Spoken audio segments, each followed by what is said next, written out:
தேவன் கிட்ட எதிர்பார்க்கிற மிக முக்கியமான ஒரு விஷயம் என்ன தெரியுமா? கீழ்ப்படி. ஆதாம் காலத்துல இருந்து கர்த்தர் எதிர்பார்க்கிறது ஒண்ணே ஒண்ணுதான், கீழ்ப்படி. எப்ப கீழ்ப்படிதல் இல்லையோ அன்னைக்கு உன் வீழ்ச்சி வந்துருச்சுன்னு அர்த்தம். எலியா கிட்ட இருந்த அற்புதமான விஷயம் என்ன தெரியுமா?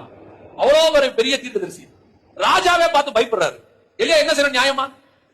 அவ்வளவு அவருக்கு ஸ்கூல் ஆஃப் ப்ராஃபட்ஸ் இருக்காங்க, அவர்கிட்ட நிறைய சீஷர் இருக்காங்க. அந்த நேரத்துல பார்த்து ஆண்டவர் சொன்னாரு, போய் கேரித்தாட்ட கரையில என்ன செய்ய, தங்கிரு, அங்க போய் கொஞ்ச நாள் தங்கிரு. நம்ம போக முடியுமா இன்னைக்கு? ஆண்டவர் சொன்னா நீங்க கீழ்ப்படிய முடியுமா?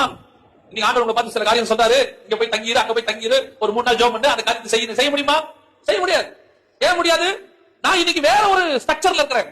ஏன்னா இப்ப நான் வளர்ந்துட்டேன். என்ன நம்பி சில இன்ஃப்ராஸ்ட்ரக்சர் இருக்குது, என்ன நம்பி கொஞ்சம் பேர் இருக்காங்க, குடும்பம் இருக்குது, என்ன நம்பி வேலை இருக்குது, எனக்கு கீழ ஒரு 10 பேர் வேலை செய்யறாங்க. இதெல்லாம் விட்டு நான் எப்படி போக முடியும்? அதுதான் கீழ்ப்படியா.